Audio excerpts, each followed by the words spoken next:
Hello students, welcome back to Shubham lecturers. और आज हम आपके लिए लेकर आए हैं क्लास 12 केमिस्ट्री का चैप्टर नंबर 3। इसका नाम है रासायनिक बलगत। इस पूरे चैप्टर को हम एक ही वीडियो में कवर करेंगे, जिसमें आपके इंपॉर्टेंट टॉपिक्स, उससे रिलेटेड न्यूमेरिकल्स या फिर एग्जाम में आने वाले महत्वपूर्ण क्वेश्चन सभी कुछ हम एक ही वीडियो में पढ़ने वाले हैं। तो एक तरीके से ये आपके लिए एक महामैराथन क्लास होगी। और जो भी स्टूडेंट हमारे साथ पूरे लेक्चर को अटेंड करेगा या फिर हमारे साथ पूरे वीडियो को देखेगा, कवर करेगा, उसका एग्जाम में आने वाला इससे रिलेटेड जो भी कॉन्सेप्ट है वो एकदम क्लियर होगा, जिससे उसके एग्जाम में आने वाले जो नंबर्स हैं वो एकदम पक्के हो जाएंगे। आइए शुरू करते हैं रासायनिक बलगत की। रासायनिक बलगत की यानी केमिकल काइनेटिक्स। केमिकल काइनेटिक्स क्या होती है, इसके अंतर्गत किन किन चीज़ों का अध्ययन किया जाता है, ब्रीफ में डिस्कशन करेंगे हम आपके साथ। तो सबसे पहले मैं आपको ये बताऊं रासायनिक बलगत की क्या है, रासायनिक बलगत की और इनमें किन किन चीज़ों का अध्ययन किया जाता है। जैसे अपक्रिया की दर, वेग, अपक्रिया की कोटि, अपक्रिया की आणविकता, अपक्रिया की सांद्रता, दर पर सांद्रता का प्रभाव, जब अपक्रिया का वेग बढ़ेगा या घटेगा, क्यों बढ़ेगा क्यों घटेगा, इन सब सारी घटनाओं का अध्ययन विज्ञान की जिस शाखा के अंतर्गत किया जाता है उसे रासायनिक बलगत की कहा जाता है। परिभाषा अगर देखें रासायनिक बलगत की तो रासायनिक बलगत की जो मेन परिभाषा है वो ये कहती है कि अपक्रिया की दर तथा उसको प्रभावित करने वाले कारकों का अध्ययन, दर तथा उसको प्रभावित करने वाले कारकों का अध्ययन विज्ञान की जिस शाखा के अंतर्गत किया जाता है उसे रासायनिक बलगत की कहते हैं। सबसे पहले बात मैं करता हूं दर की। दर क्या होती है? दर यानी कि रेट।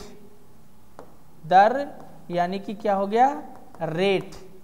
किस रेट से रिएक्शन होगा, क्या वो स्लो रेट से होगा या फिर हाई रेट से होगा, कम समय लेगा या अधिक समय लेगा। जैसे अगर आप दूध से दही बनाना चाहते हैं तो इसके लिए आपको 5 या 6 घंटे का समय चाहिए। और यदि आप चाय बनाना चाहते हैं तो दूध, चीनी, चाय पत्ती का इस्तेमाल करके चाय जब आप गैस पर रखेंगे फिर उसको जितनी अधिक मात्रा में हीट करेंगे या फिर जितना आप टेम्परेचर बढ़ाते जाएंगे उस अपक्रिया का जो वेग है वो बढ़ता चला जाएगा। तो मैं ये कह सकता हूं कि कहीं ना कहीं ताप और दाब भी दो ऐसे महत्वपूर्ण कारक हैं जो अपक्रिया की दर को बढ़ाने और घटाने में महत्वपूर्ण भूमिका निभाते हैं। दर की मैं बात करूं, देखिए रेट यानी दर और वेग दोनों कहने में अलग, आपको रेट यानी दर या वेग अलग अलग चीजें लग रही होंगी, लेकिन कहीं ना कहीं ये आपस में समान है। किसी भी अपक्रिया को होने में कुछ ना कुछ समय तो लगेगा ही, या फिर किसी भी अपक्रिया की जो दर है वो 2 या 4 मिनट या 5 मिनट होगी। तो कोटि, आणविकता, उनको प्रभावित करने वाले कारक आदि सभी कारकों का अध्ययन विज्ञान की जिस शाखा के अंतर्गत किया जाता है उसे कहते हैं रासायनिक बलगत की। आगे बढ़ता हूं और देखता हूं सबसे पहले क्या है वेग के आधार पर अपक्रिया का प्रकार। तो सबसे पहले मैं ये बताना चाहता हूं वेग क्या है। वेग का मतलब क्या हुआ? अपक्रिया को पूरा होने में लगने वाला समय, किसी भी अपक्रिया को पूरा करने में लगने वाला समय अपक्रिया का क्या कहलाता है? वेग। जैसे किसी भी अपक्रिया का वेग क्या होगा, कुछ अपक्रियाएं क्या है बहुत कम समय में पूर्ण हो जाती हैं, ऐसी अपक्रियाओं को तीव्र अपक्रियाएं। तीव्र अपक्रिया का मतलब क्या हुआ? ऐसी अपक्रियाएं जिनको पूरा होने में बहुत ही कम समय लगता है उनको तीव्र अपक्रियाएं। दूसरी है मंद अपक्रियाएं। मंद अपक्रियाएं जो स्लो रेट से होती हैं। जैसे मैं बताऊं तीव्र अपक्रियाओं में मैं आपको कुछ एग्जांपल दे दूं, जैसे पानी का इलेक्ट्रोलिसिस। पानी का इलेक्ट्रोलिसिस एक एग्जांपल है H2O। अगर मैं इसका इलेक्ट्रोलिसिस करूं यानी इसमें विद्युत धारा प्रवाहित करूं तो ये टूट जाएगा 2H2+O2 में। अब ये जो इलेक्ट्रोलिसिस की प्रक्रिया है वो काफी कम समय में होती है, इसीलिए इसको हम तीव्र अपक्रिया के अंतर्गत रखते हैं। दूसरा है मंद अपक्रिया। मंद अपक्रिया की अगर आप बात करें तो वह अपक्रियाएं जिनको पूरा होने में अधिक समय लगता है उनको तीव्र मंद अपक्रियाएं कहा जाता है। इसके एग्जाम्पल की अगर मैं बात करूं तो लोहे पर जंग लगना। लोहे पर जंग लगना, एक बात बताइए, लोहे पर जंग लगने की जो प्रक्रिया है वो क्या एक दिन में हो जाएगी? क्या एक दिन में आपने लोहा आज फेंक दिया और कल दूसरे ही दिन उस पर जंग लग जाएगा? नहीं, संभव नहीं है। तो ये जो प्रक्रिया है वो होने में कुछ समय लगती है या समय लेती है, इसलिए इसको बोलते हैं मंद अपक्रिया। तीसरा है अति मंद अपक्रियाएं। अति मंद अपक्रिया का मतलब हुआ ऐसी अपक्रियाएं जो बहुत ही स्लो रेट से होती है, जिनको पूरा होने में बहुत अधिक समय लगता है। जैसे आप देखिए जो कोयला होता है, कोयला, अब कोयले की जब उष्माशोषी अपक्रिया होती है, कौन सी अपक्रिया? उष्माशोषी। और उष्माशोषी अपक्रिया से ये कन्वर्ट हो जाता है कार्बन यानी कि हीरा के रूप में। तो ये जो प्रक्रिया है इसको होने में बहुत अधिक समय लगता है, इसलिए मैं ये कह सकता हूं कि ये जो अपक्रिया है अति मंद अपक्रिया की श्रेणी में आती है। किस श्रेणी में आती है? अति मंद अपक्रिया। तो ये हो गई वेग के आधार पर अपक्रिया के प्रकार, जिसमें पहला है अति तीव्र अपक्रिया, दूसरा है मंद अपक्रिया और तीसरा है अति मंद अपक्रिया। आगे बढ़ूं और देखूं तीव्र अपक्रियाएं वह रासायनिक अपक्रियाएं जो अति शीघ्रता से संपन्न होती हैं या फिर जिनको होने में बहुत ही कम समय लगता है। वह रासायनिक अपक्रियाएं जो बहुत ही तीव्र गति से होती हैं या फिर जिनको होने में बहुत ही कम समय लगता है, वह अपक्रियाएं तीव्र अपक्रियाएं कहलाती हैं। एग्जाम्पल में मैंने अभी आपको लिखकर दिखाया था H2O का इलेक्ट्रोलिसिस। अगर आप पानी का इलेक्ट्रोलिसिस करते हैं तो आपको मिलेगा 2H2 और प्लस में आपको गैस मिल जाएगी O2। ये तीव्र अपक्रिया का उदाहरण है। आपने पानी में विद्युत धारा प्रवाहित की और उसमें जो हाइड्रोजन और ऑक्सीजन था वो एनोड और कैथोड पर तुरंत ही विक्षेपित हो गया, यानी उसको विक्षेपित होने में या इलेक्ट्रोलिसिस होने में बहुत ही सूक्ष्म समय लगा, इसीलिए इसको बोलते हैं तीव्र अपक्रियाएं। दूसरी जो अपक्रिया हमारी है वह है मंद अपक्रिया। मंद अपक्रिया वह रासायनिक अपक्रियाएं जो कुछ मिनटों कुछ घंटों में पूर्ण हो जाती हैं, मंद अपक्रिया कहलाती है। जैसे इसका मैं एग्जांपल ले सकता हूं, दूध से दही का बनना। दूध से किसका बनना? दही का बनना। अब इसमें जो लैक्टोज शर्करा है वो लैक्टिक एसिड में कन्वर्ट होगी। कहने का मतलब ये है कि जो लैक्टोज शुगर है वो आपका लैक्टोज शुगर कन्वर्ट होगा लैक्टिक एसिड में। अब अगर लैक्टोज शुगर लैक्टिक एसिड में कन्वर्ट हो रहा है तो दूध से दही बनने में बेसिकली 2 से 4 घंटे का समय लग जाता है। तो इसको हम मंद अपक्रिया के अंतर्गत रख सकते हैं। जिनको लिखा हुआ है कि जिनको पूरा होने में मिनटों या घंटों का समय लग जाए उन्हें हम मंद अपक्रियाएं कहते हैं। तीसरी अपक्रिया का जो प्रकार है वो है अति मंद अपक्रिया। अति मंद अपक्रिया का मतलब क्या हुआ? ऐसी रासायनिक अपक्रिया जिनमें कुछ महीने या वर्षों में भी अपक्रिया के प्रारंभ होने की जानकारी नहीं मिलती है, अतः कोई परिवर्तन दिखाई नहीं देता है।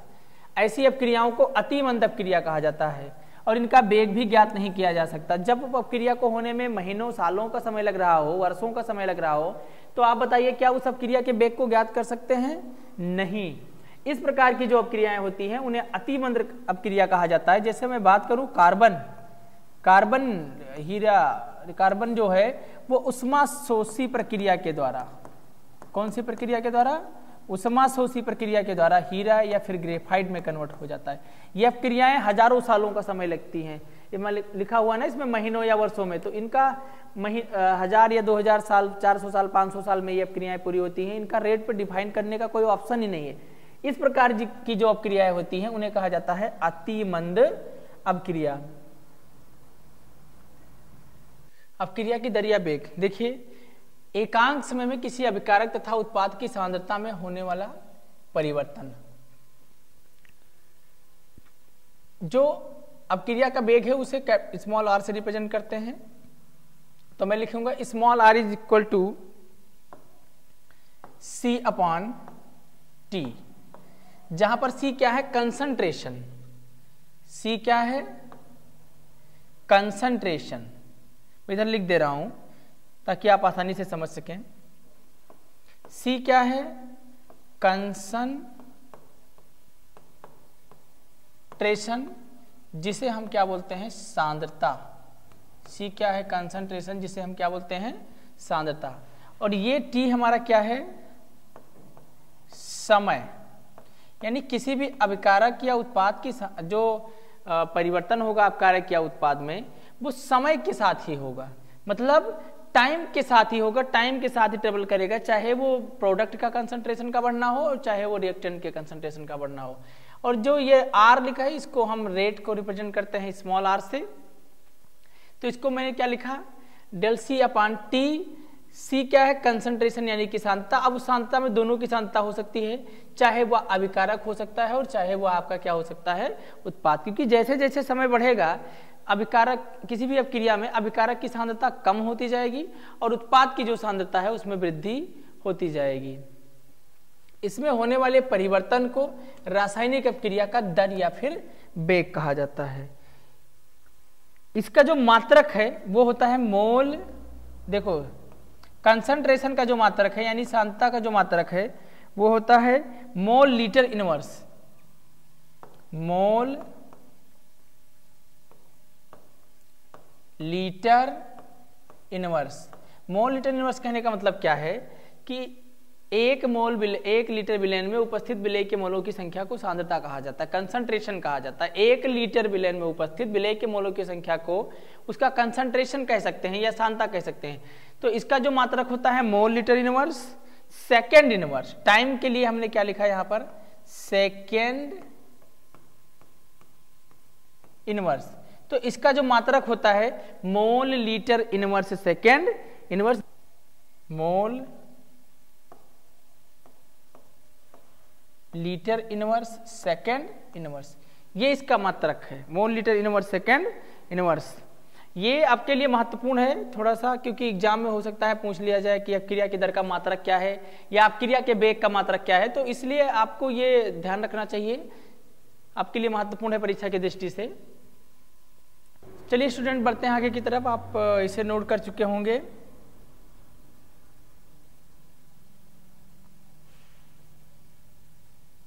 नेक्स्ट टॉपिक है औसत दर या फिर वेग। औसत दर का या वेग का मतलब क्या होता है कि जो पूरी अपक्रिया में, यानी कोई अपक्रिया पहले 5 मिनट में बहुत तीव्र गति से हुई, दूसरे 5 मिनट में स्लो रेट से हुई, तीसरे 5 मिनट में फिर तीव्र गति से हुई, तो ये जो 5-5 मिनट का समय अंतराल उसने लिया, 5-5 मिनट का जो समय अंतराल उसने लिया, उस समय अंतराल में अभिकारक तथा उत्पाद की सांद्रता में जो परिवर्तन हुआ, उस समय अंतराल में अभिकारक तथा उत्पाद की सांद्रता में जो परिवर्तन हुआ, उसे अपक्रिया का औसत वेग कहा जाता है। यानी छोटे छोटे समय अंतरालों में, छोटे छोटे समय अंतराल में या टाइम पीरियड्स में अभिकारक या उत्पाद की सांद्रता में जो परिवर्तन हुआ, उस परिवर्तन को हम लोग कहते हैं औसत दर या फिर वेग। अब औसत दर या वेग का मतलब क्या है? औसत वेग को हम रिप्रेजेंट करते हैं आर ए बी का मतलब होता है एवरेज। वेग को रिप्रेजेंट, वेग या दर को रिप्रेजेंट करते हैं स्मॉल आर से, और ए बी का मतलब हो गया एवरेज यानी औसत। मैं इसको कैसे लिख सकता हूं? Plus minus R upon T. Plus minus R लिखने का मतलब क्या है? देखो, धीरे धीरे जब अपक्रिया शुरू होगी तो जो अभिकारक की सांद्रता है वो घटेगी और जो उत्पाद की सांद्रता है वो धीरे धीरे क्या होगी? बढ़ेगी। तो मैं इसको लिख सकता हूं R2 माइनस R1। ये R2 और R1 क्या है? रिएक्टेंट। रिएक्टेंट की मात्रा धीरे धीरे समय के साथ, यानी अभिकारक की किसी भी अपक्रिया में जो अभिकारक की मात्रा है वो धीरे धीरे घटेगी और जो उत्पाद की मात्रा है वो धीरे धीरे बढ़ेगी। देखो, ये हो गया T2 माइनस T1। अब ये T2 और T1 क्या है, R1 और R2 क्या है, ये बात हमको थोड़ा ध्यान में रखनी चाहिए। T1 और T2 और R1 और R2। देखिए, T1 और T2 क्या है? जब अपक्रिया शुरू हुई थी तो समय T1 था और जब अपक्रिया समाप्त हुई तो समय T2, यानी T1 और T2 के बीच का जो डिफरेंस है वो डेल्टा T है। यानी इन दोनों के बीच का जो डिफरेंस है डेल्टा T बराबर क्या होगा? T2 minus T1। और यहां पर अगर मैं डेल R की बात करूं तो ये होगा हमारा R2 माइनस R1। R2 और R1 का मतलब क्या है कि शुरुआत में अभिकारक की सांद्रता क्या थी और लास्ट में जब उत्पाद की प्राप्ति हुई तो अभिकारक की सांद्रता क्या है, इन दोनों के बीच के डिफरेंस ये है। और जब अपक्रिया शुरू हुई तो अभिकारक की सांद्रता क्या थी या फिर समय क्या था, और जब अपक्रिया समाप्त हुई तो समय क्या था, इन दोनों के बीच के डिफरेंस को फाइंड करने के लिए ही हम इसका इस्तेमाल करते हैं। एक बार पुनः लिखता हूं क्योंकि ये सारी चीजें गलती से इरेज हो गई हैं। R average equal to plus minus R upon T. देखो, यहां पर टी लिखने का मतलब यही है कि जो उत्पाद की सांद्रता है उसमें कमी भी, उत्पाद की सांद्रता में कमी भी समय के सापेक्ष होगी तथा अभिकारक की जो सांद्रता है वो घटेगी तो भी समय के सापेक्ष घटेगी, और जो उत्पाद की सांद्रता है अगर वो बढ़ेगी तो भी समय के सापेक्ष ही बढ़ेगी। तो मैं इसको क्या लिख सकता हूं? माइनस R2 माइनस R1 अपान T2 माइनस T1। अब देखो, ये जो R है ये है डिफरेंस, किसके बीच का डिफरेंस है, R2 माइनस R1। ये R2 माइनस R1 क्या है, ये है अभिकारक की अंतिम सांद्रता और अभिकारक की प्रारंभिक सांद्रता।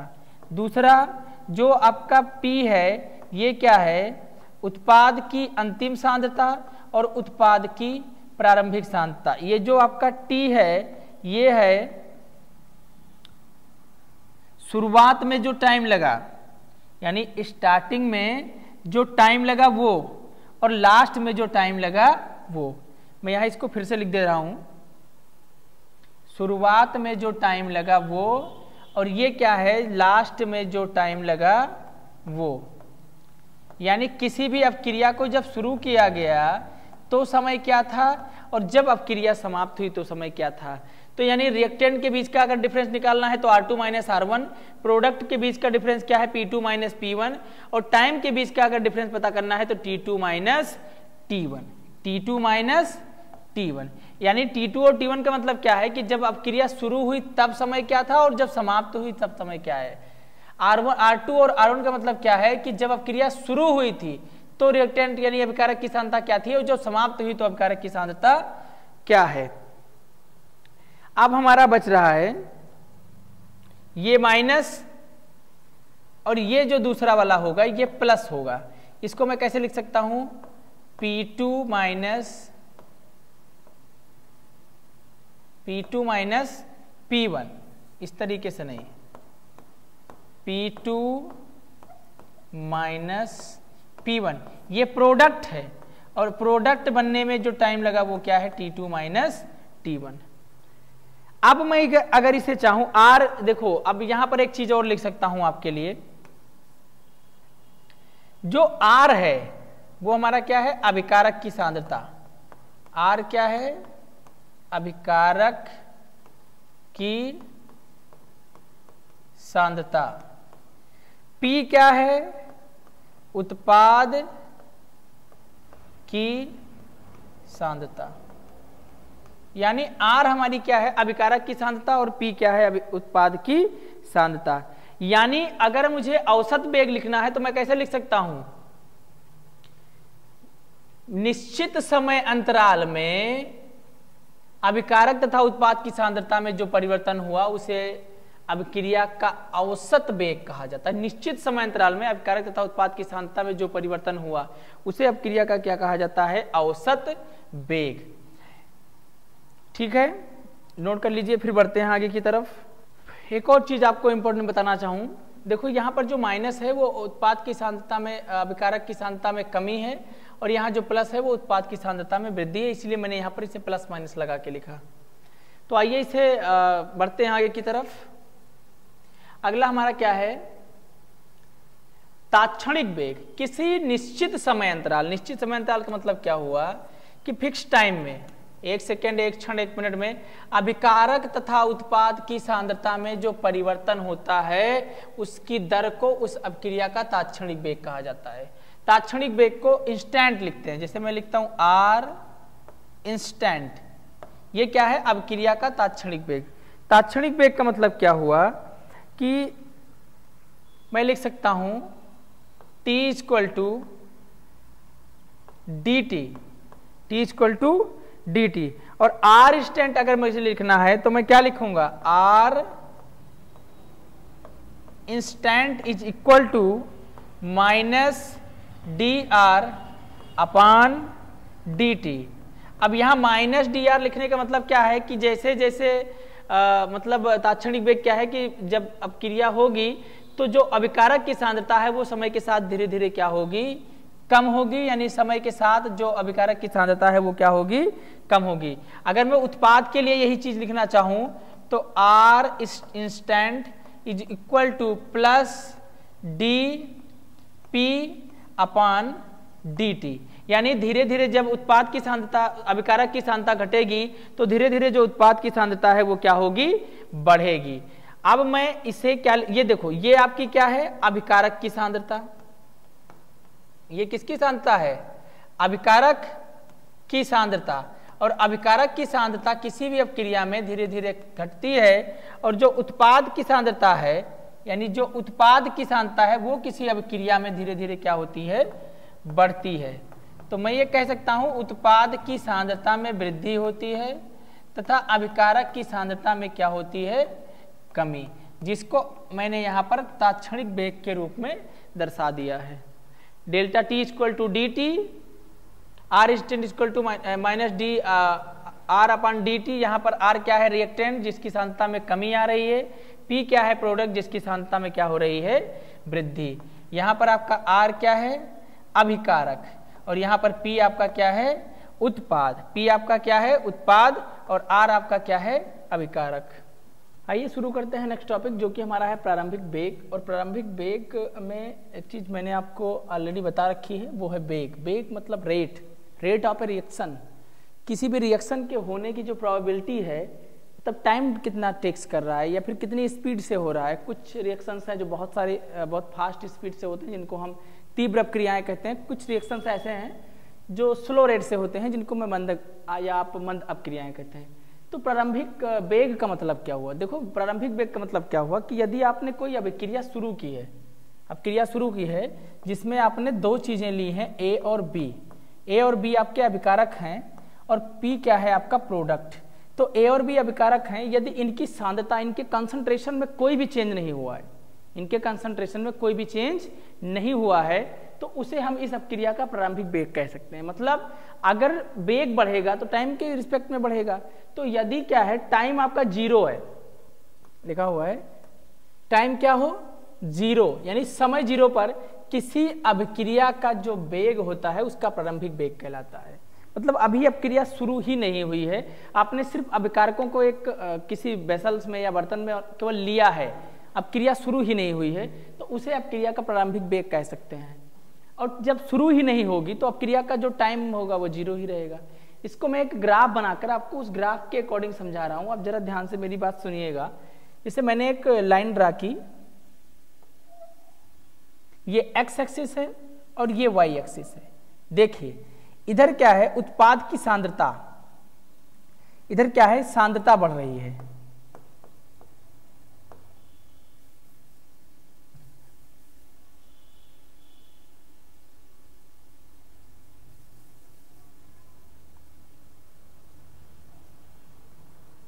सांद्रता को कंसंट्रेशन लिखते हैं, तो मैं इसको जनरली सी लिख देता हूं, ठीक है। इधर आपका कंसंट्रेशन बढ़ रहा है और इधर आपका बढ़ रहा है टाइम, ठीक।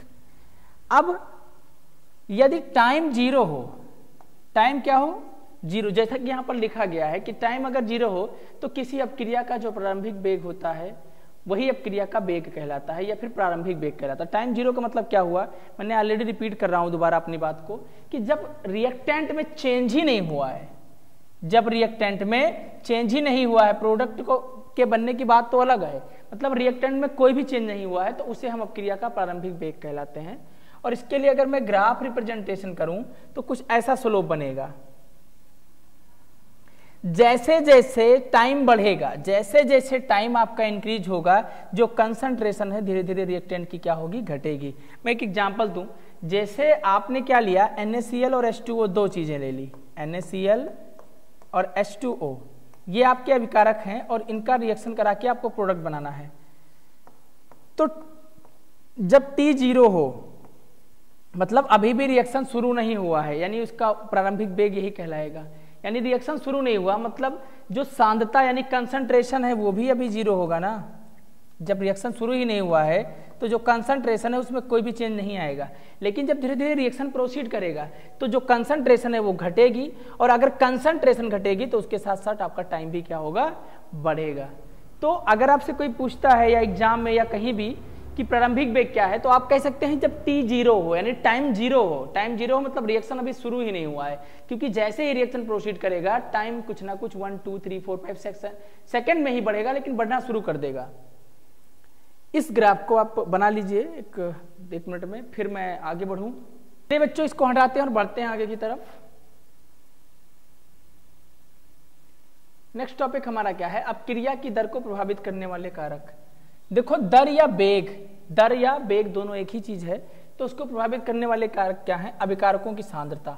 मेरे कहने का मतलब यह है कि अभिकारकों की सांद्रता जितनी ज्यादा होगी यानी अभिकारकों के सांद्रता में जितनी वृद्धि होगी अभिक्रिया का वेग भी उतना ही क्या होगा, बढ़ जाएगा। यानी अभिकारक की सांद्रता अगर बढ़ेगी तो रेट ऑफ रिएक्शन भी क्या होगा, बढ़ेगा। मैं ये कह सकता हूं कि जो कंसंट्रेशन है वो किसके समानुपाती है, रेट ऑफ रिएक्शन के।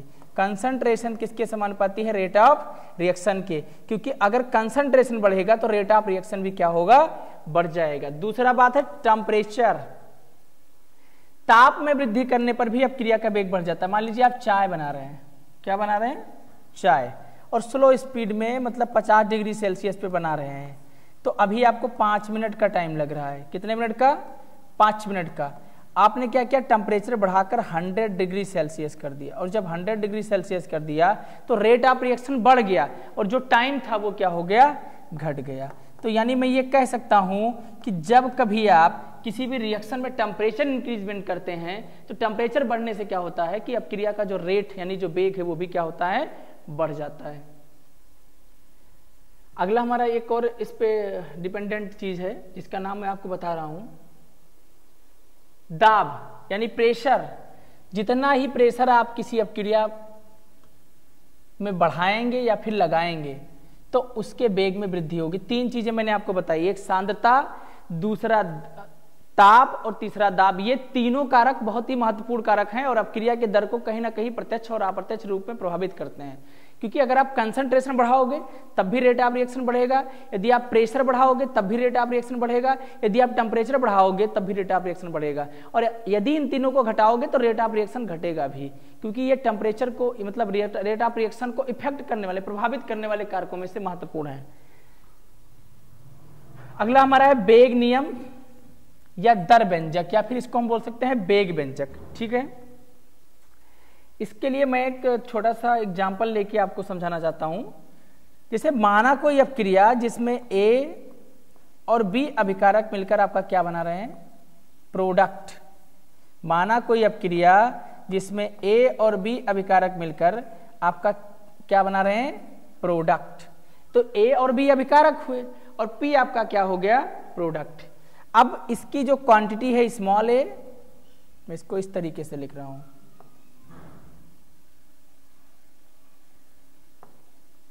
इसकी जो क्वांटिटी है स्मॉल बी, ये स्मॉल ई भी ए और स्मॉल बी क्या है, मैं इधर लिख देता हूं, स्मॉल ए और स्मॉल बी आपका रस समीकरण मितीय, रस समीकरण मितीय गुणांक हैं अभिकारकों के लिए। किसके लिए गुणांक हैं, अभिकारकों के लिए रस समीकरण मितीय गुणांक हैं। अब मैं यदि इस अपक्रिया का वेग लिखना चाहूं तो किस तरीके से लिख सकता हूं, ध्यान से देखिएगा, मेरी बात सुनिए।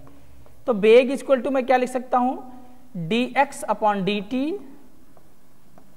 dx अपॉन dt, और ये किसके समानुपाती होगा, अभिकारकों के घातों का, अभिकारकों के घातों के। जैसे ये जो dx अपॉन dt है, यानी वेग नियम से मैं लिख रहा हूं, तो वेग इक्वल टू क्या होता है, dx अपॉन dt, ये किसके समानुपाती होता है, a की पावर x और b की पावर y। जहां x और y क्या है, x और y भी रस समीकरण मितीय गुणांक हैं। a और b x और y के इक्वल हो भी सकता है और नहीं भी, मतलब ये जो x और y और a और b है ये आपस में समान हो भी सकते हैं और समान नहीं भी हो सकते हैं। अब मैं यहां से अगर ये कांस्टेंट जो निशान लगा है समानुपाती का, अगर मैं इसको हटाऊं तो यहां पर एक कांस्टेंट लग जाएगा, तो मैं पुनः क्या लिख सकता हूं, dx अपॉन dt। देखो dt हमारा क्या है, टाइम, मैं लिखूंगा इक्वल टू k a की पावर x और b की पावर क्या हो जाएगा, y। ये जो k आया, इस समानुपाती निशान को हटाएंगे तो यहां पर कांस्टेंट लगेगा जिसको बोलते हैं k, और k हमारा क्या है, वेग स्थिरांक। k क्या होता है, वेग स्थिरांक। तो अब बात करते हैं पुनः एक बार, किसी अभिक्रिया के वेग उसके अभिकारकों का, अभिक्रिया का जो वेग है उसके अभिकारकों की सांद्रता के गुणनफल के समानुपाती होता है। समानुपाती होने का मतलब क्या हुआ, a की पावर x और b की पावर y लिखने का मतलब क्या हुआ कि x और y क्या है, इनकी घात यानी इनका जो कंसंट्रेशन है, इनकी जो सांद्रता है, वहां पर मैं 1 2 3 कुछ भी लिख सकता हूं। तो जो वेग होता है अभिकारकों की सांद्रता के समानुपाती होता है। इसका मतलब क्या हुआ कि यदि अभिकारकों की सांद्रता बढ़ेगी तो वेग बढ़ेगा, और यदि अभिकारकों की सांद्रता बढ़ेगी तो वेग घटेगा। मैंने अभी आपको समझाया है कि अपक्रिया की वेग को प्रभावित करने वाले 3 महत्वपूर्ण कारक, एक सांद्रता, दूसरा ताप और तीसरा दाब। तो सांद्रता अगर बढ़ेगी तो वेग बढ़ेगा, ये इसके समानुपाती होने का मतलब यही है कि अगर ये चीज आपस बढ़ेगी तो ये भी वेग बढ़ेगा। कंसंट्रेशन यदि आप बढ़ाओगे तो रेट भी यानी वेग भी बढ़ जाएगा। दूसरी बात क्या है कि अगर यहां से ये निशान हटा दूं मैं तो यहां पर कांस्टेंट लगेगा के, जिसको बोलते हैं वेग स्थिरांक। अब क्रिया की कोटि देखो, अब क्रिया की कोटि क्या होती है, पहले ध्यान से मेरी बात सुनिए और समझिए।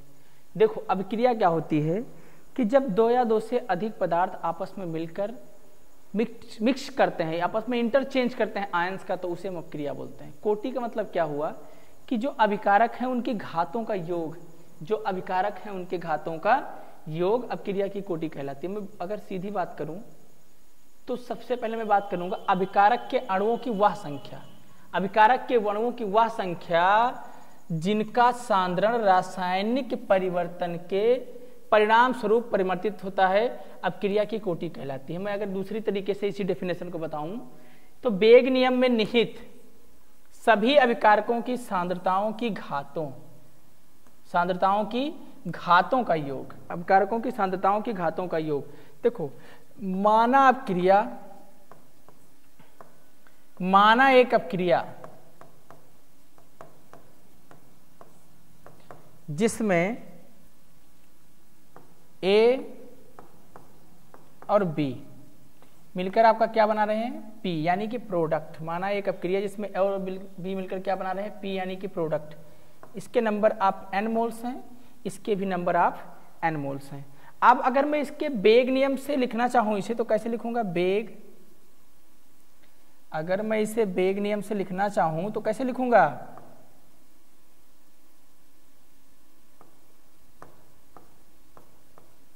वेग इक्वल टू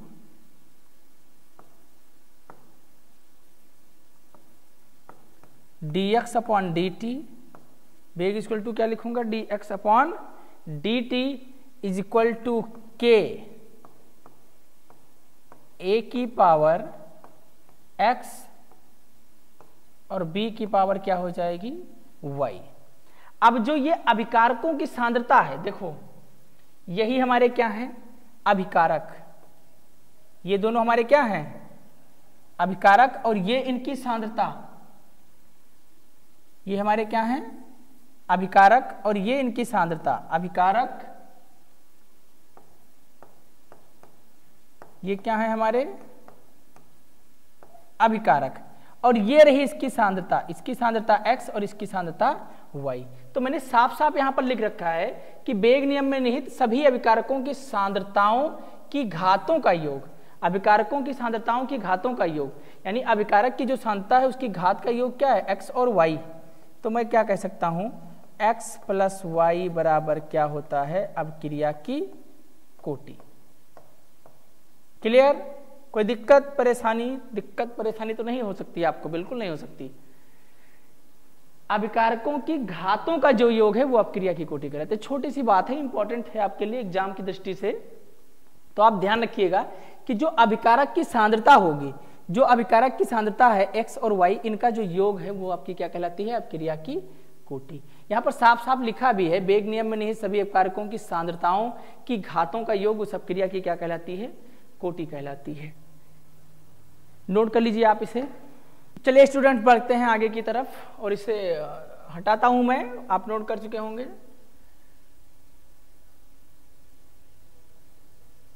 नेक्स्ट है शून्य कोटि अपक्रिया। अब सबसे पहले ये जानते हैं कि शून्य कोटि अपक्रिया होती क्या है। देखो, जिस अपक्रिया की घातों का योग शून्य हो, जिस अपक्रिया में अभिकारकों की घातों का योग, जिस अपक्रिया में अभिकारकों की घातों का योग शून्य हो, उसे शून्य कोटि की अपक्रिया कहा जाता है। सीधी सी बात है, वह अपक्रियाएं जो प्रगति में अभिकारक के किसी अणु का सांद्रण, किसी अणु का जो सांद्रण परिवर्तित नहीं होता, शून्य कोटि की अपक्रिया कहलाती है। पहली बात तो ये, जिनका सांद्रण परिवर्तित नहीं होता शून्य कोटि की अपक्रिया कहलाती है। इसका मैं आपको एक एग्जाम्पल देना चाहता हूं। H2 प्लस Cl2, ये हाइड्रोजन और ये क्लोरीन, और ये सनलाइट में रिएक्शन करती हैं। सनलाइट, सूर्य के प्रकाश में रिएक्शन करेंगी और आपका बनाएंगी 2HCl, यानी कि हाइड्रोजन और क्लोरीन गैस सनलाइट में रिएक्शन करके 2 मोल आपका हाइड्रोक्लोरिक एसिड बनाएंगी। तो ये शून्य कोटि की अपक्रिया है। इनका कोई भी इंटरचेंज नहीं हुआ, 2 मॉलिक्यूल इसके थे। नंबर आप ऐसे मैंने अभी लिखा था, जब एक फॉर्मूला लिखकर आपको दिखाया था तो एक चीज लिखी थी, A और B मिलकर क्या बनाते हैं, P। तो P तो हो गया प्रोडक्ट। यहां पर एक और चीज मैंने ऐड की थी, N, स्मॉल n यहां भी और स्मॉल n यहां भी। N क्या है, यही 2 और ये 2। N क्या है, number of moles, number of moles. जैसे हाइड्रोजन के 2 मोल्स लिए गए और क्लोरीन के भी 2 मोल्स, तो हमें 2 मोल्स ही हाइड्रोक्लोरिक एसिड प्राप्त हुआ। मतलब इसका जो सांद्रण है या फिर जो मॉलिक्यूल की संख्या है वो चेंज नहीं हुई, नो चेंज। सो ये कौन सा रिएक्शन है, शून्य कोटि का। और दूसरे टाइप का एक डेफिनेशन अगर मैं बताऊं तो वो क्या है कि जिनमें अभिकारकों की घातों का योग 0 हो, शून्य हो। x plus Y equal to कोटि मैंने अभी आपको बताया। और दूसरी बात मैं ये कह रहा हूं कि जिनमें अभिकारकों की घातों का योग 0 हो वो क्या कहलाएंगी, शून्य कोटि की अपक्रिया। मैं इधर लिख के दिखा भी दे रहा हूं क्योंकि आप कंफ्यूजन में ना रहे, मैं ये नहीं चाहता कि कंफ्यूजन रहे। अगर मैं लिखूं dx upon dt equal to k a की पावर 2 और b की पावर भी क्या हो गई, 2। अब देखो, अगर मैं इसकी कोटि निकालना चाहूं, क्या निकालना चाहूं, क्रिया की कोटि, तो मैं कैसे, n से रिप्रेजेंट करते हैं कोटि को। अब n मतलब क्या हो गया, नंबर। अब देखो ये जो रिएक्टेंट का कंसंट्रेशन है वो घटेगा, यानी -2 प्लस हाफ, तो माइनस प्लस माइनस यानी n बराबर आपका क्या हो गया, 0। चूंकि मैं ये कह सकता हूं कि ये शून्य कोटि की अपक्रिया है क्योंकि इसमें अभिकारकों की घातों का योग कितना है, 0। अब आप इसे नोट कर चुके होंगे, मैं आगे की तरफ बढ़ता हूं। मेरे प्यारे स्टूडेंट्स, मेरी बात को समझिए, समझने का प्रयास करिए और मेरे साथ एकदम अच्छे से मस्ती में पढ़िए। H2 plus Cl2 equal to 2HCl, ये A और B मिलकर, ये दोनों अभिकारक हैं और मिलकर प्रोडक्ट यानी उत्पाद बना रहे हैं जिसमें N इसके मोल्स हैं, N इसके मोल्स हैं। ये दूसरा रिएक्शन जिसमें dx अपॉन dt, मैंने बेग नियम से इसको लिखा है। किस नियम से, लिख दो यहां पर, बेग नियम से। dx upon dt equal to k, a की पावर 2 और b की पावर 2। अब रिएक्टेंट का जो कंसंट्रेशन है वो बढ़ेगा, प्रोडक्ट का जो कंसंट्रेशन है, मतलब जो रिएक्टेंट का कंसंट्रेशन है वो घटेगा और प्रोडक्ट का कंसंट्रेशन बढ़ेगा। तो प्लस हाफ और माइनस हाफ।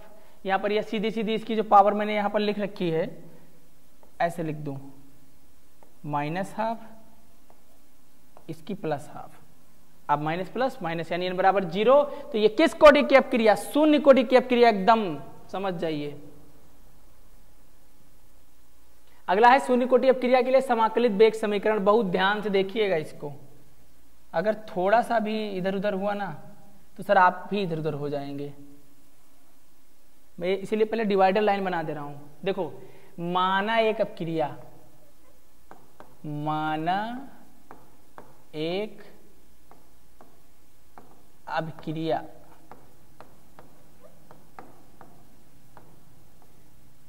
जिसमें रिएक्टेंट किसमें चेंज हो रहा है, प्रोडक्ट में। देखो ध्यान से, माना एक अपक्रिया जिसमें रिएक्टेंट किसमें चेंज हो रहा है, आपका प्रोडक्ट में। मैं इसका बेग लिखना चाहूं तो कैसे लिखूंगा, minus D R upon D T, D R upon D T. देखो मैंने यहां माइनस इसलिए लगाया क्योंकि जो रिएक्टेंट का कंसंट्रेशन है वो घटेगा, यानी अभिकारकों की सांद्रता अपक्रिया में घटती है और उत्पाद की सांद्रता बढ़ती है। अब जब रिएक्टेंट का कंसंट्रेशन घटेगा तो निगेटिव में ही तो जाएगा, और दूसरी बात टाइम के रिस्पेक्ट में घटेगी। इसीलिए मैंने क्या लिखा, minus D R upon D T. इसके आगे मैं क्या लिख सकता हूं, इक्वल टू के आर, और आर की पावर क्या हो जाएगी, 0। क्योंकि मैं किस कोटि की अपक्रिया के लिए यह समीकरण कर रहा हूं, शून्य कोटि अपक्रिया के लिए। अब देखो एक बात और बताई गई कि जिसकी पावर 0 हो जाती है, जिसकी पावर क्या हो जाती है 0, उसका मान कितना हो जाता है 1। जिसकी पावर 0 उसका मान क्या हो जाता है 1। अब मैं पुनः इसको किस तरीके से लिख सकता हूं, अब ये तो हो गया 1, तो k से 1 मल्टीप्लाई करेगा k ही हो जाएगा, या 1k हो जाएगा या k ही हो जाएगा। तो अगला फिर मैं इसको कैसे लिख सकता हूं, minus r upon dt equal to k। अब ये जो k माइनस का dt है इसको इधर ट्रांसफर करूंगा मैं, तो क्या हो जाएगा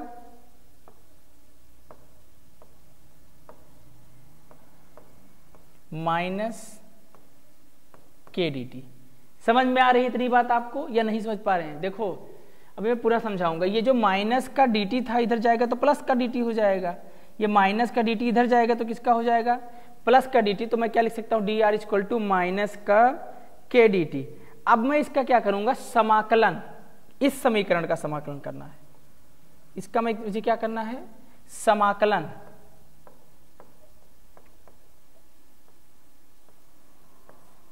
ठीक, अब इसका समाकलन करूंगा, देखो ध्यान से देखिएगा।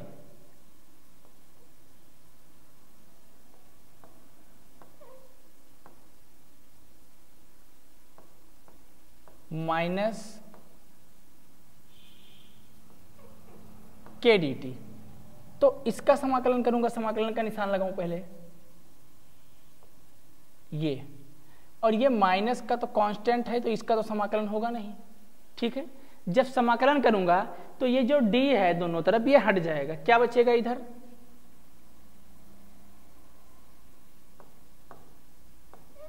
r equal to minus K T plus आई। ये t लिखा है भैया, ठीक है, t समझिएगा, के टी प्लस आई। अब i क्या है यहां पर, i आपका है समाकलन स्थिरांक। i क्या है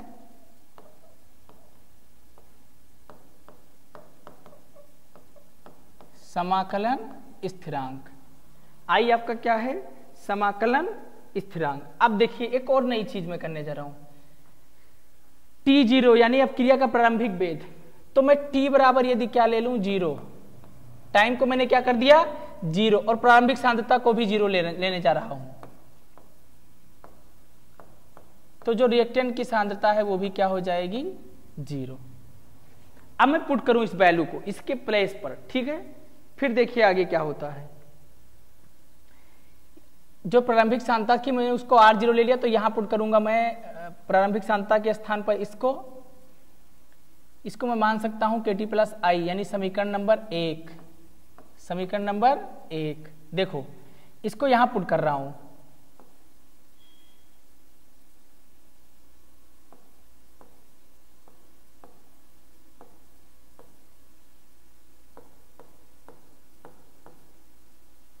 t बराबर मैंने क्या लिया है 0, तो अब इस t के स्थान पर मैं इस 0 पुट कर दूंगा plus I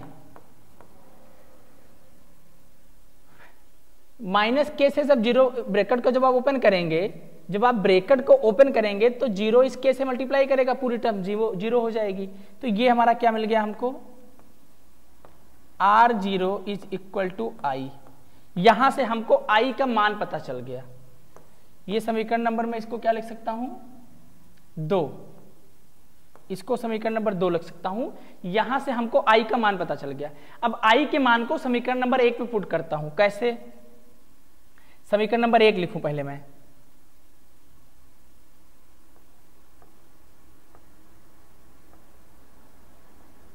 equal to minus K T plus आई की वैल्यू मैंने क्या निकाली R0। ठीक, अब अगर मैं इस माइनस के KT को इधर लेके जाऊं, माइनस के K को इधर लेके आऊं तो क्या हो जाएगा, माइनस का K इधर आएगा तो प्लस का K हो जाएगा। तो ये K इक्वल टू क्या हो जाएगा आपका R0 माइनस, ये इधर जाएगा तो माइनस में हो जाएगा माइनस आर अपॉन में क्या हो जाएगा ये टी। तो एक तो समीकरण आपका ये बन गया, ये आपका क्या है फाइनल इक्वेशन।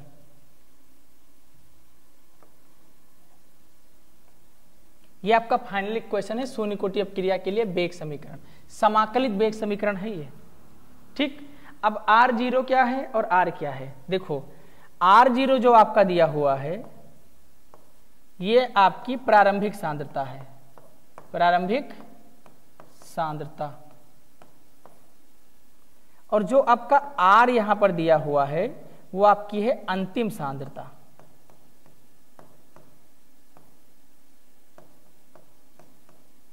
मैं एक बार पुनः समझा देता हूं आपको। देखो माना एक अपक्रिया जिसमें रिएक्टेंट किसमें कन्वर्ट होता है, प्रोडक्ट में। अगर वेग नियम से इसको मैं लिखना चाहूं तो minus D R upon D T equal to K R की पावर 0, क्योंकि अपक्रिया शून्य कोटि है तो रिएक्टेंट की जो पावर होगी वो 0। मैंने लिखा था n, कोटि को मैंने क्या लिखा था n, ठीक है। और n बराबर होता है नंबर्स, और नंबर्स में 0 1 1 2 डॉट डॉट डॉट कुछ भी हो सकता है, तो जिसकी पावर 0। अब देखो माना एक अपक्रिया जिसमें रिएक्टेंट प्रोडक्ट में चेंज हो रहा है, minus D R upon D T वेग नियम से मैंने लिखा है, वेग नियम से।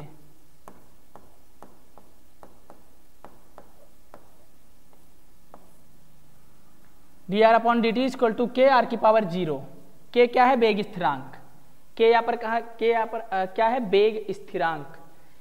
तो माइनस इसलिए लगाया क्योंकि जो रिएक्टेंट की कंसंट्रेशन है वो टाइम के साथ घट रही है। जो रिएक्टेंट, जैसे बताओ दूध चीनी चाय पत्ती लेके अगर चाय बनाओगे तो धीरे धीरे चीनी, जो चाय पत्ती और चीनी आपने ली थी वो सॉलिड स्टेट से लिक्विड स्टेट में जाएगी, दूध का कलर चेंज होगा और चाय की मात्रा धीरे धीरे क्या होगी? बढ़ेगी।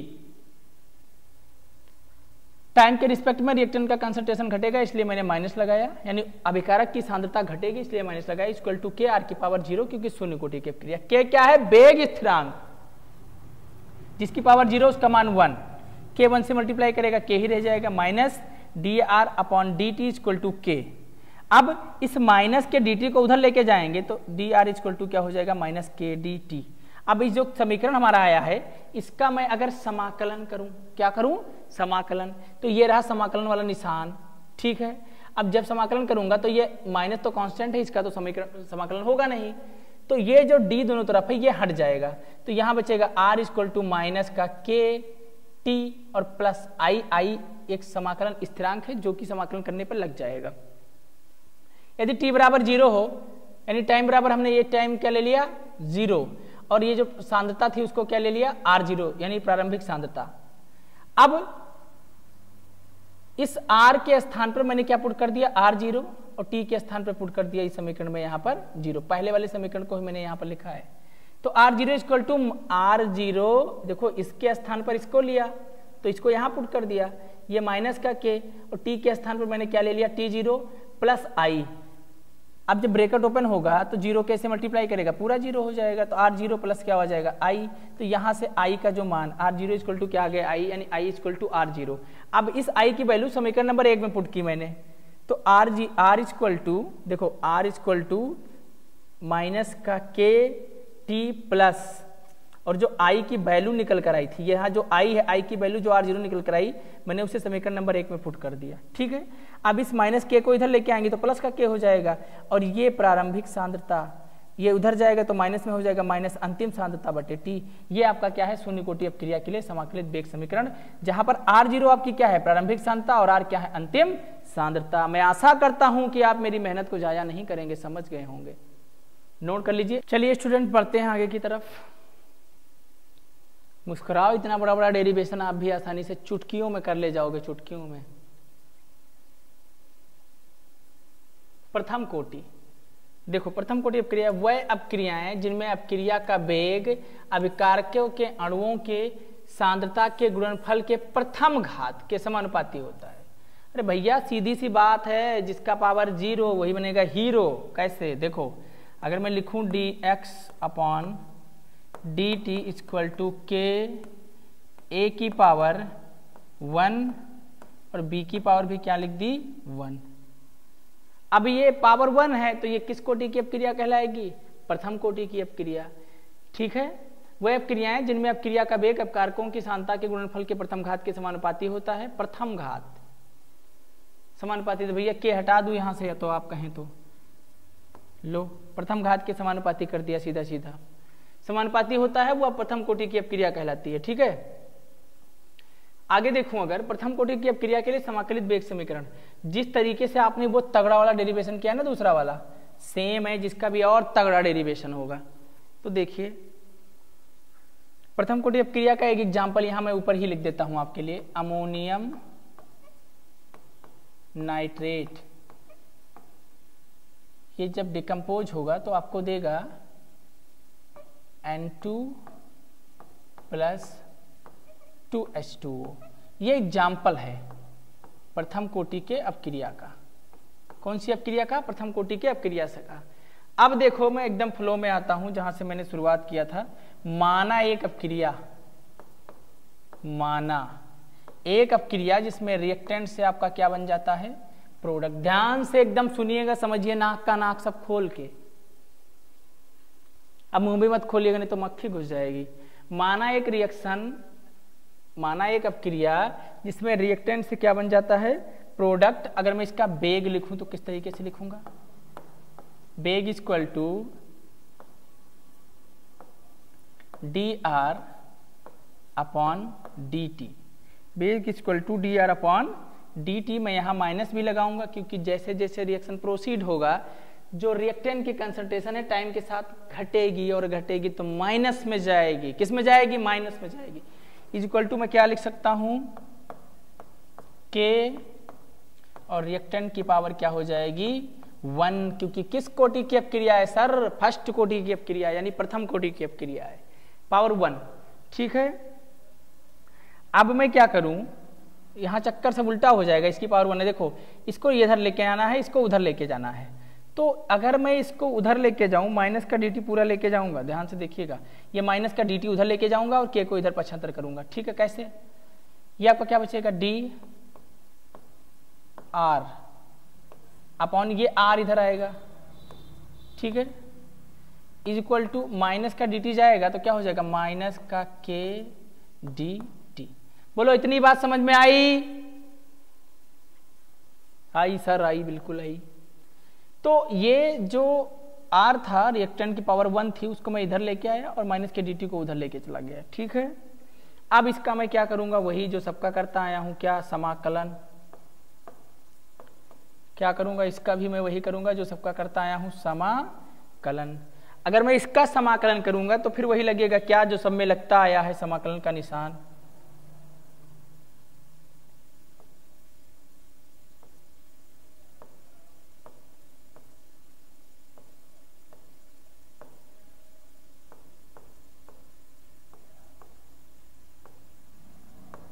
ठीक है, इसका भी होगा समाकलन।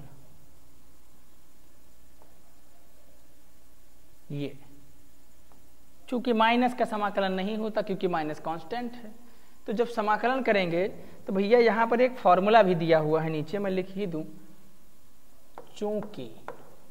चूंकि एक फॉर्मूला होता है 1/x की पावर dx इक्वल टू होता है log base e into X. ये फॉर्मूला है आपका, एग्जैक्ट फॉर्मूला है।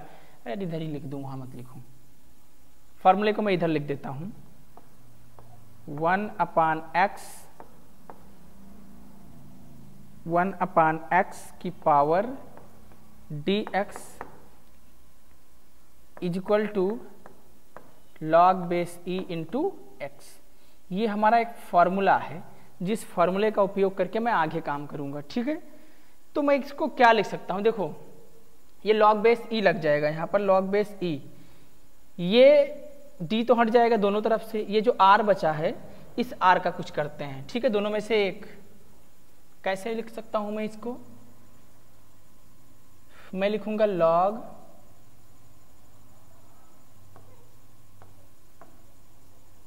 Base e। क्यों? क्योंकि 1/x की पावर dx, 1/x की पावर dx इक्वल टू क्या होता है? log base e into X. तो log base e equal to क्या हो जाएगा? माइनस का kt प्लस आई, और जहां पर आपका आई क्या है, समाकलन स्थिरांक, ऑलरेडी बता चुका हूं। आई क्या है, समाकलन स्थिरांक। लॉग बेस ई आर लिखना चाहिए था मेरे को।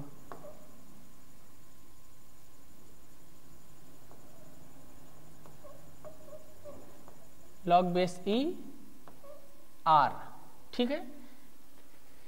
ये डी हट जाएगा और ये डी हट जाएगा, जब समाकलन करेंगे। माइनस कांस्टेंट है, इसका समाकलन नहीं होगा। यहाँ पर के मैंने ऑलरेडी लिख रखा है, टी भी लिख रखा है। वहां पर एक एक्स्ट्रा चीज आई है आई, जिसको बोलते हैं समाकलन स्थिरांक। आर, दोनों में से मैंने सिर्फ एक को लिखा, log base E into are.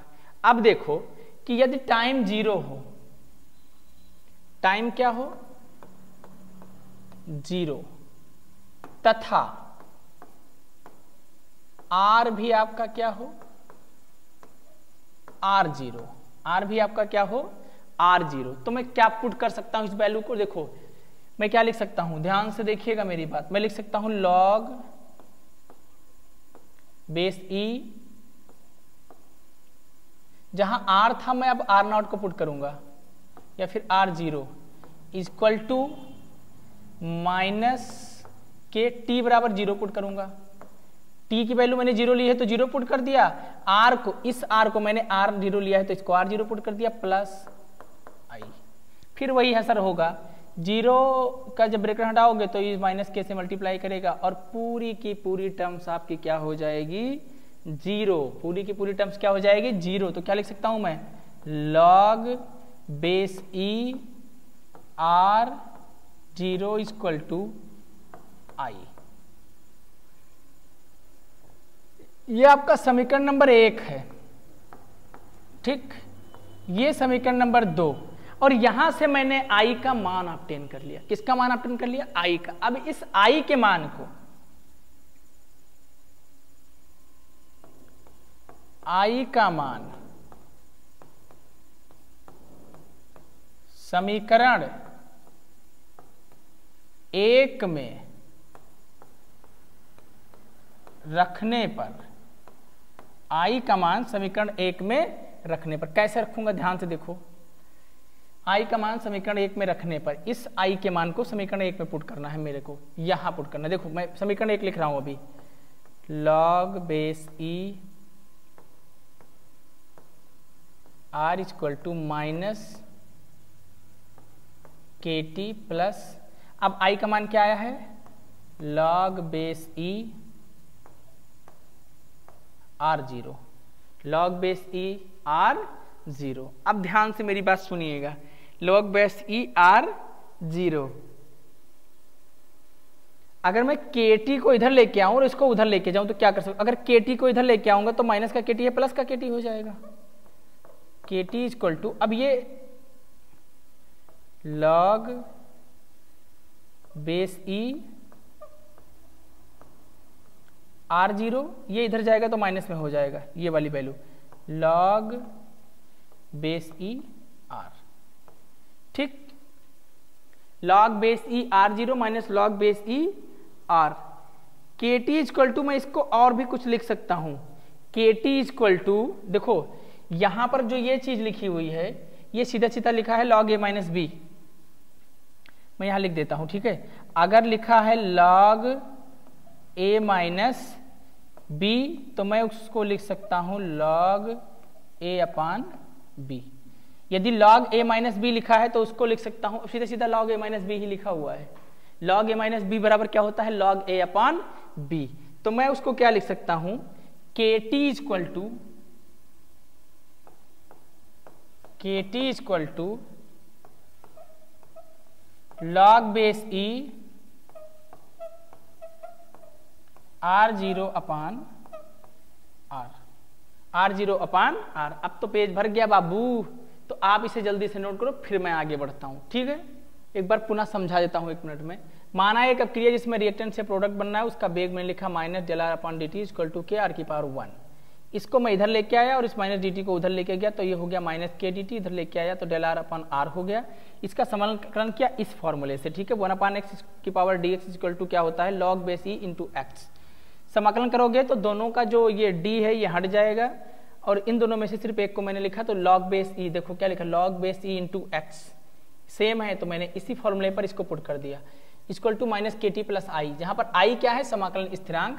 यदि मैं टाइम बराबर 0 ले लूं और प्रारंभिक सांद्रता को भी 0 ले लूं, तो अगर मैं लिखूं तो log base E R 0, R के स्थान पर, इसी समीकरण को मैंने इस तरीके से लिखा है, देख लो, लॉग बेस ही आर के स्थान पर आर 0 पुट कर दिया, माइनस का के और टी के स्थान पर 0 पुट कर दिया प्लस आई। अब जब 0 कैसे मल्टीप्लाई करेगा, पूरी टर्म 0 हो जाएगी, यानी log base E R 0 equal to I. अब ये जो आई का मान आया उसको समीकरण नंबर 1 में पुट करूंगा, आई का मान समीकरण 1 में रखने पर log base E equal to log base E R equal to minus का के टी प्लस आई, और आई की वैल्यू मैंने यहां से पुट कर दी, लॉग बेस ई आर 0। अब इस के टी को इधर लेके आऊंगा तो माइनस का के टी है प्लस का के टी हो जाएगा, तो K T equal to log base E R 0 minus ये इधर जाएगा तो माइनस में हो जाएगा log base E R, K T equal to इस फॉर्मूले से लॉग ए माइनस बी बराबर क्या होता है, लॉग ए अपान बी, तो K T equal to log base E equal to R 0 upon R लिख सकता हूं मैं इसे। बढ़ता हूं आगे की तरफ, आगे यहीं से मैं कर देता हूं जहां से समीकरण मेरा छूटा था, K T equal to log base E R 0 upon R, ठीक है। अब मैं इसको कैसे लिख सकता हूं, देखो मैं इसको एक और तरीके से लिख सकता हूं, K equal to 1 upon T log base E R 0 upon R, ठीक है। ये बात समझ में आ रही है आपकी, 1 अपान टी उधर लेके जाएंगे के टी को तो हो जाएगा 1 अपान टी। अब मैं कैसे लिख सकता हूं, देखो इसको मैं लिखूंगा के इक्वल टू लॉग की वैल्यू लिख दूं 2.303, लॉग बेस ई का मान है, ये किसका मान है, लॉग बेस ई का मान 2.303, ये लॉग बेस ई का मान है, अपॉन में क्या हो जाएगा T log R 0 upon R. एक तो समीकरण आपका ये आ गया, ठीक, एक समीकरण आपका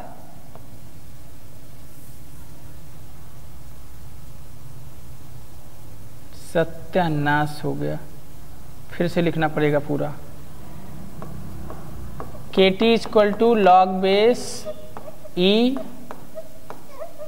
आर 0 अपॉन आर, इस टी को इधर लेके जाऊंगा तो क्या लिखूंगा 1 अपॉन टी लॉग बेस ई आर 0 अपॉन आर। अब इसको एक और तरीके से के इक्वल टू क्या लिख सकता हूं, लॉग बेस ई का मान कितना होता है 2.303 upon T log R 0 upon R. ये वैल्यू बात मैं आपको बता रहा हूं, ये जो मैंने लिखा लॉग बेस ई का जो मान होता है वो होता है 2.303, कितना होता है 2.303। अब मैं इसको एक और चीज लिख सकता हूं, अगर इसी को दूसरे और टर्म में लिखना चाहूं तो क्या लिख सकता हूं, K equal to 2.303 upon T log A upon A minus X. ये दोनों आपके लिए इंपॉर्टेंट हैं, और ये कई सारे, ये दोनों समीकरण आपके समाकलित वेग समीकरण है प्रथम कोटि अपक्रिया के लिए। सर मैंने इस लॉग की वैल्यू रखी 2.303, टी इसके अपॉन में चला गया, log base E R 0 upon R, K 2.303 log 2.303 upon T log A upon A minus X. देखो यहां पर R0 और A एक ही चीज है, यानी R0 और A एक ही चीज है, और दूसरा जो R है आपका वो क्या है A माइनस एक्स। ये आपकी प्रारंभिक सांद्रता है, ये कौन सी सांद्रता है, प्रारंभिक सांद्रता, ये आपकी है अंतिम सांद्रता।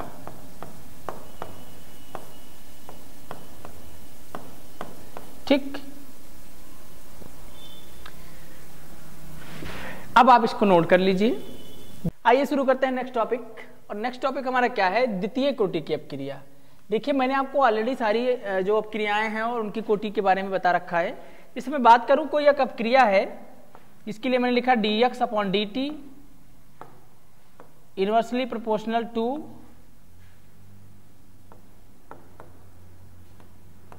Concentration of reactant. मैं बात कर रहा हूं जैसे किसी भी अपक्रिया में यदि रिएक्टेंट जो अभिकारक की मात्रा है वो क्या होगा, टाइम के साथ घटेगी या फिर टाइम के साथ बढ़ेगी, दो ही चीजें होंगी। ये मैं फर्स्ट ऑर्डर रिएक्शन के लिए लिख रहा हूं, यानी कि प्रथम कोटि की अपक्रिया के लिए। तो प्रथम कोटि की अपक्रिया में क्या होता है कि जो अभिकारकों की घातों का योग होता है वो प्रथम घात के समानुपाती होता है। देखो ध्यान से मेरी बात समझिएगा, जो प्रथम कोटि की अपक्रिया है उसमें अभिकारकों की घातों का योग प्रथम घात के समानुपाती होता है। और अगर मैं दूसरी द्वितीय कोटि की अपक्रिया, जैसा कि आज द्वितीय कोटि अपक्रिया की भी बात करूं तो ये हो गया dx upon dt inversely proportional to a की पावर b की पावर। इसको मैं द्वितीय कोटि की अपक्रिया बोल सकता हूं क्योंकि इसकी जो घातों का योग होगा वो द्वितीय कोटि की अपक्रिया कहलाएगा। अब एक बात आती है कोटि। देखो कोटि और दोनों चीजें मैं बता चुका हूं आपको, कोटि और आणविकता। कोटि का मतलब क्या हो गया कि अभिकारकों की घातों का योग, इसको रिप्रेजेंट करता हूं मैं n से, small n। n means numbers, numbers में आपकी 0 1 2 3 etc। तो अगर इनकी घातों का योग 1 है या इनकी घातों का योग 0 है तो ये शून्य कोटि की अपक्रिया कहलाएंगी। अगर इनकी घातों का योग 1 है तो ये प्रथम कोटि की अपक्रिया कहलाएंगी। और यदि इनकी घातों का योग 2 है तो ये द्वितीय कोटि की अपक्रिया कहलाएंगी। इतनी बातें मैं आपको स्पष्टतम बता चुका हूं। अब मैं बात करता हूं द्वितीय कोटि की अपक्रिया। वह अपक्रियाएं जिनका वेग अभिकारक की सांद्रता के द्वितीय घात के समानुपाती है। द्वितीय घात का मतलब क्या हुआ कि अगर मैं इसका वेग नियम से लिखना चाहूं, वेग इक्वल टू क्या लिखूंगा, dx अपॉन dt किसके समानुपाती होगा, अभिकारकों की घातों। और अभिकारकों की घातों में अगर मैं बात करूं तो द्वितीय घात के समानुपाती होगा, क्योंकि ये जो अपक्रिया है आपकी द्वितीय कोटि की है या फिर सेकंड ऑर्डर का है। द्वितीय घात का मतलब क्या हुआ, अगर मैं इसकी पावर क्या ले लूं, dx अपॉन dt, जब यहां से ये कांस्टेंट हटाऊंगा तो यहां पर लग जाएगा k, और k क्या है, वेग स्थिरांक। अगर मैं इसकी पावर 1 कर दूं, a की पावर क्या कर दूं 1, और b की पावर भी क्या कर दूं 1, तो आप बताइए अगर इनकी घातों का योग करूं तो x plus Y equal to N मैंने आपको बता रखा है, x plus Y equal to N, जहां n क्या है कोटि। अगर इसकी घात 1 है और इसकी भी घात 1 है तो इन दोनों घातों का योग कितना हो जाएगा 2। और यदि इनका मान 2 आ रहा है तो ये हमारी क्या कहलाएगी, द्वितीय कोटि की अपक्रिया। आई होप कि मेरी बात को आप एकदम समझ पा रहे होंगे। तो अगर इनकी घातों का योग 2 आ रहा है तो मैं ये कह सकता हूं कि ये द्वितीय कोटि की अपक्रिया है। ठीक है, कोई दिक्कत? ये हो गई द्वितीय कोटि की अपक्रिया। देखो आपको सिर्फ एक ही चीज यहां पर ध्यान रखनी है, इनकी घातों का योग मैं यहां पर लिख सकता हूं x और यहां पर लिख सकता हूं y, और x y के स्थान पर कोई भी डिजिट आ सकती है।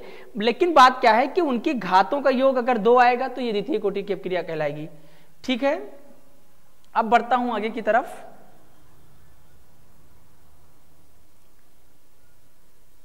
नेक्स्ट टॉपिक हमारा क्या है, तृतीय कोटि की अपक्रिया। अगर आप तृतीय कोटि की अपक्रिया की बात करें तो जिनकी घात वह अपक्रियाएं जिनका वेग एक अभिकारक की सांद्रता के तृतीय घात, एक अभिकारक की सांद्रता के तृतीय घात के समानुपाती होता है। या फिर इससे पहले भी मैं आपको इसका एग्जाम्पल दे देता हूं द्वितीय कोटि अपक्रिया का। अगर आप इसके एग्जाम्पल की बात करें, मैंने सारी बातें आपको बताई, अब इसके एग्जाम्पल की अगर मैं बात करूं तो इसका जो एग्जाम्पल होगा 2Hi, इसको बोलते हैं हाइड्रोजन आयोडाइड 2, यानी कितनी घात की बात कर रहा है ये, सीधे सीधे 2 घात, यानी सांद्रता की द्वितीय घात के समानुपाती होगा। वो आपकी द्वितीय कोटि की अपक्रिया कहलाएगी, जिसका वेग, वह अपक्रियाएं जिनका वेग अपकारक की सांद्रता के द्वितीय घात के समानुपाती होगा। ये इसका एग्जाम्पल है 2Hi। ये जब ब्रेक होगा तो आपको देगा H2 प्लस I2।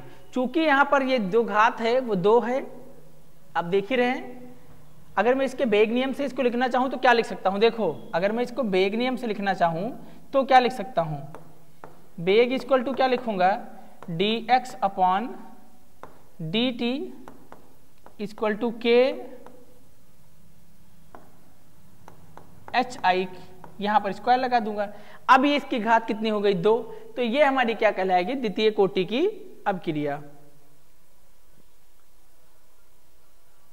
फिर आता है हमारा तृतीय कोटि की अपक्रिया। तृतीय कोटि की अपक्रिया का मतलब क्या हुआ कि वह अपक्रियाएं जिनका वेग अभिकारक की सांद्रता के तृतीय घात के समानुपाती हो। देखो द्वितीय कोटि की अपक्रिया में द्वितीय घात की बात होती है, और अगर तृतीय कोटि की अपक्रिया की बात करूं तो वहां पर तृतीय घात की बात होती है, यानी तृतीय कोटि के समानुपाती होगा, तो वो आपकी क्या कहलाएगी, तृतीय कोटि की अपक्रिया। जैसे मैं एक एग्जाम्पल दे रहा हूं आपको, NO plus O2, NO plus O2, 2 और 1 3, ये क्या बना लेगा, 2NO2। ये आपका नाइट्रोजन मोनोऑक्साइड, ये ऑक्सीजन और ये डाइऑक्साइड। देखो अब इसके मैं घात की अगर बात करूं, बेग नियम से इसे लिखना चाहूं तो कैसे लिखूंगा, बेग equal to dx upon dt equal to k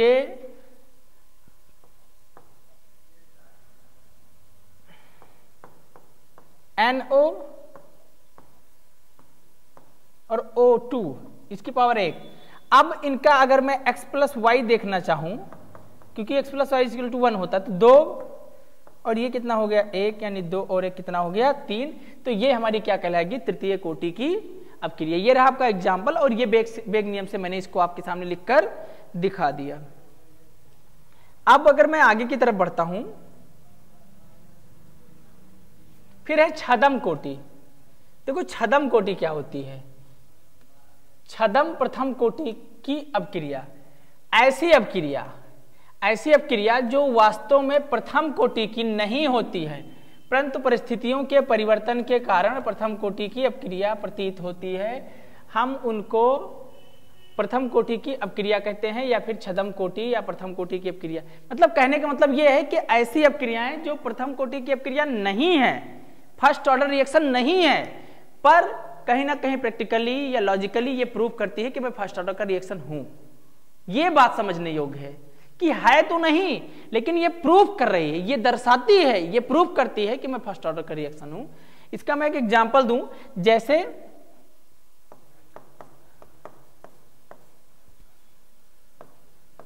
C12 H22O11 plus H2O gives out C6 H12O6 plus C6H12O6। यह है शर्करा का प्रतिलोपन। देखो ये चीनी, और जब चीनी में आप ऐड करोगे पानी, तो आपको 2 मॉलिक्यूल किसके मिल जाएंगे, ग्लूकोज के। चूंकि ये प्रूव करता है कि फर्स्ट ऑर्डर का रिएक्शन नहीं है, लेकिन एक्चुअल में फर्स्ट ऑर्डर का रिएक्शन प्रतीत होता है नहीं, लेकिन परिवर्तन के कारण, परिस्थितियों में परिवर्तन के कारण प्रतीत होता है। तो इसलिए इसको हम क्या बोलते हैं, प्रथम कोटि, मतलब छदम कोटि की अपक्रिया। आई होप कि मेरी बात आपके दिमाग में घुस रही होगी, जा रही होगी, समझ पा रहे होंगे।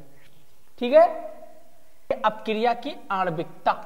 आणविकता का मतलब क्या होता है, भाग लेने वाले अणुओं की संख्या। किसी भी अपक्रिया में जब कोई अपक्रिया होगी तो उसमें कुछ गिने चुने अणुओं की संख्या होगी, वो भाग लेंगे और भाग लेकर कोई नया प्रोडक्ट बनाएंगे, तो उसकी भी संख्या एक लिमिट में होगी। आज हम उसी चैप्टर को या फिर उसी टॉपिक को पढ़ने वाले हैं, जिसमें मैं बात करूंगा अपक्रिया की आणविकता। देखो सीधी बात है, किसी भी अपक्रिया में भाग लेने वाले अभिकारक पदार्थों के अणुओं की संख्या, न्यूनतम संख्या को उस अपक्रिया की आणविकता कहते हैं। देखो मेरी बात सुनो, अभिकारक की बात कर रहे हैं, ना कि उत्पाद की। जैसे मैं एक एग्जाम्पल लेता हूं, ठीक है। अब एग्जाम्पल के तौर पर मैंने क्या ले लिया, मैंने ले लिया कैल्शियम प्लस ऑक्सीजन। मैंने ले लिया कैल्शियम ऑक्साइड को क्लोरीन गैस के साथ रिएक्शन करा दिया। अगर मैंने कैल्शियम ऑक्साइड को क्लोरीन गैस के साथ रिएक्शन करा दिया, तो हमारा जो प्रोडक्ट बनेगा वो बनेगा CaOCl2, जिसका नाम है कैल्शियम ऑक्सीक्लोराइड। देखो मैं यहां पर ये समझाने की कोशिश कर रहा हूं, आपको ये बताने की कोशिश कर रहा हूं, आपके दिमाग तक ये बात पहुंचाना चाहता हूं कि आणविकता क्या होती है। तो ये हमारे हो गए अभिकारक, क्या कहलाएंगे ये? अभिकारक। दूसरा हमारा क्या कहलाएगा? उत्पाद। देखो अगर मैं अभिकारक की बात करूं तो अभिकारक के अणु की जो संख्या होगी, अभिकारक के अणु की जो संख्या होगी, अभिकारक के अणुओं की जो संख्या होगी, वो संख्या आपकी क्या कहलाएगी? अपक्रिया की आणविकता। उत्पाद के अणुओं की संख्या की बात नहीं कर रहा है, उत्पाद के अणुओं की संख्या की बात नहीं कर रहा है। एरो के अगर मैं ऐसे खड़ा हो जाऊं तो ये मेरा RHS हो जाएगा और ये हो जाएगा LHS, ठीक। तो ये आपका क्या हो गया? RHS। तो RHS यानी अभिकारक की तरफ जो अणुओं की संख्या होगी, अणुओं की जो संख्या होगी, वही आपकी क्या कहलाएगी? आणविकता। किसी भी अपक्रिया में भाग लेने वाले अभिकारक के अणुओं की संख्या हमारी क्या कहलाती है? आणविकता। सीधी सी बात है, एकदम सिंपल तरीके से आप इसको समझिए, कोई भी दिक्कत नहीं। मैं हूं आपकी दिक्कत को दूर करने के लिए, बस मेरे साथ बने रहिए और समझते रहिए मेरी बातों को। तो मैं क्या कह रहा था? अपक्रिया की आणविकता। अगर आणविकता की बात करूं तो किसी भी पदार्थ में मान लीजिए कोई अपक्रिया हो रही है तो अभिकारक होंगे, और अभिकारक की जो संख्या होगी, अभिकारक के अणुओं की जो संख्या होगी, वो सब क्रिया की क्या कहलाएगी?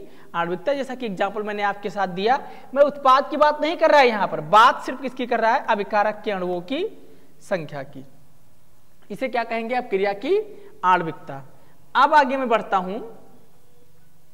आणविकता के आधार पर अपक्रिया के प्रकार, भाग लेने वाले अणुओं की संख्या के प्रकार आधार पर, भाग लेने वाले अणुओं की संख्या के आधार पर, भाग लेने वाले अणुओं की संख्या की आधार पर अगर मैं बात करूं तो अपक्रियाएं 3 प्रकार की होती। पहला हो गया एक अणुक अपक्रिया, दूसरा द्विअणुक और तीसरा त्रिअणुक। 3 प्रकार की अपक्रियाएं हैं। टोटल कितने प्रकार की हैं? 3। एक अणुक का मतलब क्या हुआ कि जिसमें एक अणु भाग ले, द्विअणुक का मतलब जिसमें 2 अणु भाग लें, और त्रिअणुक का मतलब जिसमें कितने अणु भाग लें? 3 अणु भाग लें। तो ये क्या है? अणुओं की संख्या के आधार पर है। आइए बढ़ते हैं आगे की तरफ। अब एक अणुक, यदि किसी रासायनिक अपक्रिया में केवल एक ही अभिकारक अणु भाग लेता है तो उसे एक अणुक अपक्रिया कहा जाता है। केवल एक ही अभिकारक अणु, केवल अभिकारक का एक अणु भाग ले रहा हो तो उसे एक अणुक अपक्रिया कहलाएंगे। जैसे मैं एग्जांपल दे दूं, NH4NO2 अमोनियम नाइट्राइट, ये आपका क्या बनाएगा? नाइट्रोजन प्लस पानी। गैस कौन सी बनाएगा?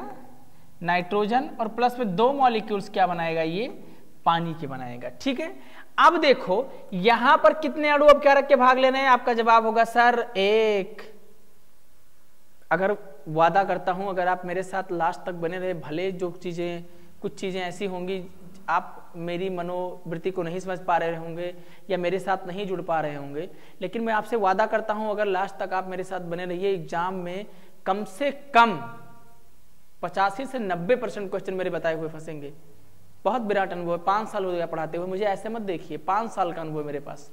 तो कहीं ना कहीं जब भी करूंगा आपके फायदे की बात करूंगा, आपके काम की बात करूंगा, बस तुम जुड़े रहो मेरे साथ।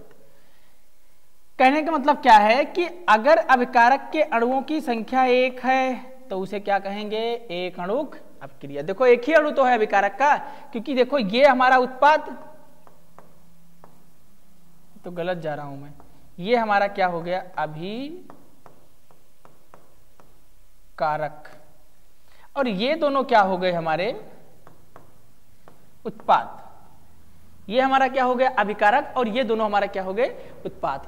तो उत्पाद की संख्या तो यहां पर 2 है, लेकिन हमें इससे मतलब नहीं है। हमें सिर्फ और सिर्फ किससे मतलब है? अभिकारक, और अभिकारक के अणुओं की संख्या 1 है, तो इसे क्या कहेंगे? एक अणुक अपक्रियाएं। आइए बढ़ते हैं आगे की तरफ।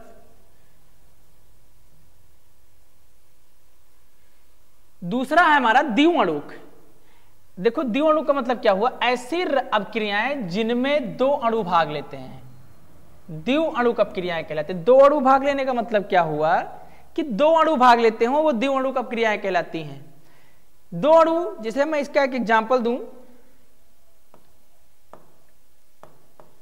हाइड्रोजन आयोडाइड क्या बनाएगा? H2 plus I2। अब एक बात देखो, अगर मैं मान लूं कि ये हमारा अभिकारक है, क्या है ये? अभिकारक। ठीक, अब अभिकारक के अणुओं की संख्या कितनी है सर? आप कहोगे 2। और यदि अभिकारक के अणुओं की संख्या 2 है तो ये क्या कहलाएगी? द्विअणुक अपक्रिया। कौन सी अपक्रिया कहलाएगी? द्विअणुक अपक्रिया। अभिकारक की संख्या अगर 2 है, जैसे मैं बात करूं, एक और एग्जांपल आपको दे देता हूं, 2HCl क्या बनाएगा? H2 + Cl2। ठीक, ये भी अभिकारक है, इसके भी अणुओं की संख्या कितनी है? 2। और यदि अणुओं की संख्या 2 होगी तो वो आपकी क्या कहलाएगी? द्विअणुक अपक्रिया। समझ पा रहे हैं मेरी बात को? जुनून बना के रखिए, जुनून अपने अंदर कि हम कुछ करके दिखाएंगे।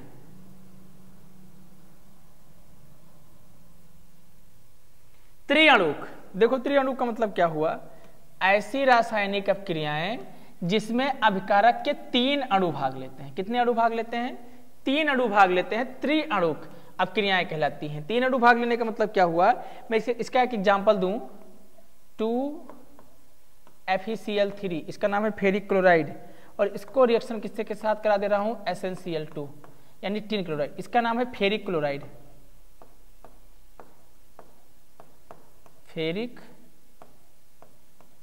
क्लोराइड, इसका नाम है टिन क्लोराइड, Sn।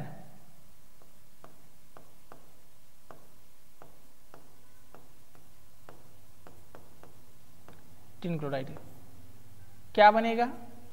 आपका बन जाएगा FeCl2 + SnCl4, FeCl2 + SnCl4। देखो ये लोहा का 2 मॉलिक्यूल है, यहां पर कितने भी मॉलिक्यूल? 2FeCl2, 2FeCl2 और 2 3 6 मॉलिक्यूल इधर थे, तो 4 इधर हो गए, 4 8। देखो 2 ये और 3 दूनी 6 और 2, हाँ ठीक है, बैलेंस है। अब ये जो आपके अणु हैं ये क्या हैं? अभिकारक। ये आपके क्या कहलाएंगे? अभिकारक। और अभिकारक के अणुओं की संख्या की बात करें तो ये 2, और ये कितना हो गया? 1। तो 2 मॉलिक्यूल इसके हो गए और 1 मॉलिक्यूल इसके हो गए, तो टोटल 2 और 1 कितना हो गया? 3। मैंने ऑलरेडी बता रखा है, मैंने ऑलरेडी आपको समझा रखा है, ऑलरेडी बता रखा है कि सिर्फ और सिर्फ अभिकारक के अणुओं को देखना है, ना कि उत्पाद को। तो यानी अभिकारक के अणुओं को यदि आप देखें तो 3 अणु भाग ले रहे हैं, ये 2, ये 1, तो 2 और 1 कितने हो जाएंगे? 3। और यदि किसी अपक्रिया में अभिकारक के 3 अणु भाग लेते हैं तो वो आपकी क्या कहलाएगी? तृतीय कोटि की या फिर त्रिअणुक अपक्रिया, जिसमें 3 अणु भाग लें। संधि विच्छेद करो, त्रि प्लस अणु, तो जिसमें 3 अणु भाग लेंगे उसे क्या कहेंगे? तृतीय या फिर त्रिअणुक अपक्रिया। ये एग्जाम्पल आपके लिए है, नोट कर लीजिए। फिर बढ़ते हैं आगे की तरफ।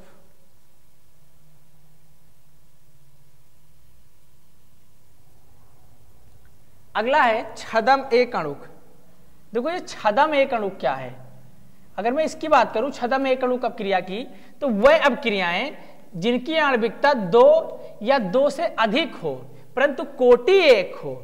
आणविकता तो 2 या 2 से अधिक। ये क्या कह रहा है कि जो भाग लेने वाले अभिकारक के अणुओं की संख्या है, भाग लेने वाले अभिकारक के अणुओं की संख्या है, वो क्या हो? चाहे 2 हो और चाहे 2 से क्या हो? अधिक। लेकिन सबसे इंपॉर्टेंट चीज जो ध्यान रखने योग्य है कि x और y का योग, जिसको हम बोलते हैं n, और n हमारा क्या है? कोटि, वो आपकी कितनी होनी चाहिए? इसके लिए 1। और यदि ऐसा होता है, यदि कोटि 1 है, भाग लेने वाले अणुओं की संख्या 2 या 2 से अधिक हो सकती है, वो तो डिपेंड करता है टाइप्स ऑफ रिएक्शन पे। लेकिन अगर अणुओं की संख्या 2 या 2 से अधिक है लेकिन उनकी कोटि 1 है, तो इसे बोलेंगे छदम एकाणुक अपक्रिया। ठीक है, ये हमारा नेक्स्ट टॉपिक है, या फिर लास्ट मैं कह सकता हूं इस लेक्चर का लास्ट टॉपिक है, और ये आपके लिए एक परीक्षा की दृष्टि से काफी महत्वपूर्ण है। कई बार इससे रिलेटेड सवाल यूपी बोर्ड या फिर अदर स्टेट बोर्ड्स में पूछे जाते हैं। पहली बात करूं मैं अपक्रिया की कोटि, और दूसरी क्या है? आणविकता। देखो कोटि क्या होती है? x और y का जो योग होता है n, वो अपक्रिया की कोटि कहलाती है। दूसरी अगर आणविकता की बात करूं तो भाग लेने वाले अणुओं की संख्या, भाग लेने वाले अणु की जो संख्या होगी, आप संधि विच्छेद करके, आणविकता का मतलब भाग लेने वाले अणुओं की संख्या, और कोटि का मतलब क्या हो गया कि अभिकारकों की घातों का योग, अब घातों का योग क्या हो सकता है, x हो सकता है, y हो सकता है। अगर x और y को ऐड करेंगे तो n मींस नंबर 0 1 2 3 4 5, तो ये जो नंबर्स है वो आपकी कोटि कहलाएगी और भाग लेने वाले अणुओं की संख्या आणविकता कहलाएगी। अब देखो सबसे पहला डिफरेंस क्या है, यह एक प्रायोगिक मान है जिसे प्रयोगों से प्राप्त अपक्रिया के वेग समीकरण से प्राप्त किया जाता है। प्रायोगिक मान का मतलब क्या हुआ, एक्सपेरिमेंटल वे में, या फिर हम इसको मतलब एक्सपेरिमेंटल प्रूफ करते हैं, एक्सपेरिमेंटली प्रूफ करते हैं। और दूसरा अगर आणविकता की बात करें तो यह सैद्धांतिक मान है जिसे अपक्रिया के आधार पर ज्ञात किया जाता है। सैद्धांतिक मान का मतलब क्या हुआ कि ऑलरेडी थ्योरेटिकल वे में लिखा हुआ है, दर्शाया गया है। जैसे मान लीजिए कोई अपक्रिया हो रही है तो उसमें ऑलरेडी ये बताया जाता है कि इस अभिकारक के 2 अणु भाग लेना है, इस अभिकारक के 1 अणु भाग लेना है, ठीक है। तो ये जो है इसे हम एक्सपेरिमेंटली प्रूफ करते हैं यानी प्रायोगिक तौर पर, और ये सैद्धांतिक मान है। दूसरी बात मैं करूं, अभिक्रिया की कोटि शून्य, पूर्णांक या भिन्नात्मक हो सकती है। देखो शून्य और पूर्णांक भिन्नात्मक का मतलब क्या, पूर्णांक का मतलब क्या हुआ, +1 2 3 या फिर 0 1 2 3 कुछ भी हो सकता है। पूर्णांक का मतलब क्या हुआ, जब 0 को सम्मिलित कर लिया जाए। और शून्य भी हो सकती है, भिन्नात्मक भी हो सकती है, लेकिन जो आणविकता है वो कभी भी शून्य या फिर भिन्नात्मक नहीं हो सकती है, या केवल प्राकृतिक संख्या 1 2 3 हो सकती है। पूर्ण संख्या और प्राकृतिक संख्या आपने छोटी कक्षाओं में पढ़ा होगा, पूर्ण संख्या और प्राकृतिक संख्या। प्राकृतिक संख्या जिस 1 2 3 4 5, पूर्ण संख्या जब उसमें 0 को सम्मिलित कर लिया जाए तो जो कोटि है वो तो शून्य हो सकती है, लेकिन आणविकता कभी शून्य नहीं हो सकती। दूसरा सबसे महत्वपूर्ण डिफरेंस ये है। सबसे लास्ट वाला डिफरेंस अगर मैं देखूं, अभिक्रिया की जो कोटि है अभिक्रिया के वेग और अभिकारकों की सांद्रता के मध्य संबंध बताती है। वेग और अभिकारकों की सांद्रता का मतलब क्या हुआ, मैंने आपको बताया कि अभिकारक ताप, दाब और सांद्रता ये तीनों अपक्रिया के वेग को प्रत्यक्ष रूप से प्रभावित करते हैं। ताप बढ़ेगा तो अपक्रिया का वेग बढ़ेगा, दाब बढ़ेगा तो अपक्रिया का वेग बढ़ेगा, और अगर सांद्रता बढ़ेगी तो भी अपक्रिया का वेग बढ़ जाएगा। तो सीधा सीधा इनके बीच रिलेशन होगा तभी तो बढ़ेगा। तो तीसरी चीज ये डिफाइन करते हैं। इसमें अगर तीसरा डिफरेंस देखूं, आणविकता मतलब क्या है कि अभिक्रिया के विशिष्ट पद में भाग लेने वाले अणुओं की संख्या को बताती है। ये जो आपकी कोटि है ये बताती है कि वेग का सांद्रता से क्या रिलेशन है या फिर ताप एवं दाब का क्या रिलेशन है, जबकि जो आणविकता है सिर्फ ये बताती है कि उनमें भाग लेने वाले अणुओं की संख्या कितनी है। आई होप कि मेरी बात आप तक पहुंच गई होगी, आप समझ पा रहे होंगे।